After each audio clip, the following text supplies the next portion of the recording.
I want to tell you the story about Tom. Harry married Lillian Byrne, the daughter of an inspector. In 1919, there was a wedding at the Catholic Church in Roma, and the inspector says that we are so proud to have Tom to join our family, since it was, in her own words, that which Mary Griffin Quilty wanted for her son. And doesn't that sound real neat? However, as with many things with Tom Quilty's life, the real story was much more amusing. What was happening as Tom and Paddy were enjoying the women of the district and stealing unbranded calves, the daughter of Inspector O.B.E. Burns, Lillian Byrne, had fallen madly in love with Tom Quilty. And she would harass the inspector, saying, oh, Father, please, will you speak to Tom?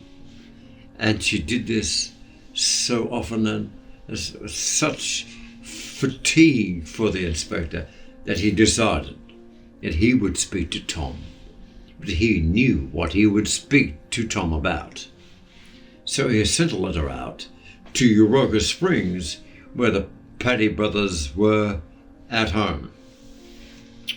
And so they got this letter, and Tom cries out to Paddy, who was in the kitchen, Paddy, Rhodey wants us to come into town. Paddy says, oh, cripes no. He's onto us. Yeah, they say Rhodey Burns can smell a poddy-dodger from a mile off. Well, we're a bit further than a mile, but his sense of smell is really okay for this distance. So they get up and they ride into town, and as they do, Paddy says to Tom, but we haven't got Reg with us. Ah, well, Reg is with his wife in Glenore, stationed in the Gulf. Okay, but that's all right. This is the day when all the sergeants and constables are assembled at Cloncurry. And this is the day we usually poddy-dodge in broad daylight. Oh yeah, that's right. Paddy laughs. Well, Tom says, well, Reg can do that for us as an executive of our company. And so they giggle a bit as they roll into town.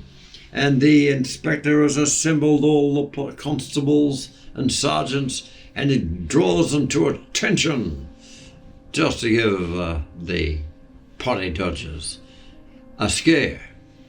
And the captain of the district summons them up the steps of the imposing police station at Cloncurry, and in the inspector's office, with a cup of tea with Royal Dalton cup, looking out a window with a picture of Lillian out on the other side of his desk. You see the cloud lightning in the sky. He has just seen the two boys come into town. And so he swivels around and he says, Tom Quilty, welcome. Tom, we know you've been poddy-dodging, eh? Don't say anything about that. We both know what I mean. So, I'm going to suggest you go into an engagement with my daughter Lillian. She does like you such a lot. And Tom, with the lightning flashing on his face, looks down at the desk and looks up at Roddy Byrne and says, well, Inspector, I have for some time been summoning up the courage to ask for your daughter's hand in marriage. So I am so glad that you have virtually put me up to it, and put his hand out. And Roddy and he shake hands as the voice in their head says, Tom Quilty, you have just avoided being clapped in irons.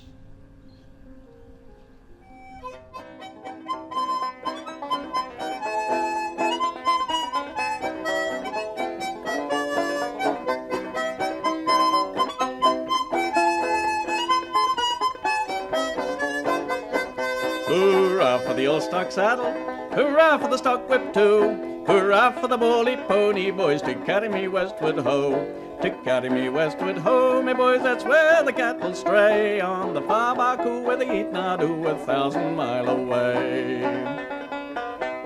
Then give your horses rein across the open plain, we'll crack our whip like a thunderbolt, nor care what some folks say.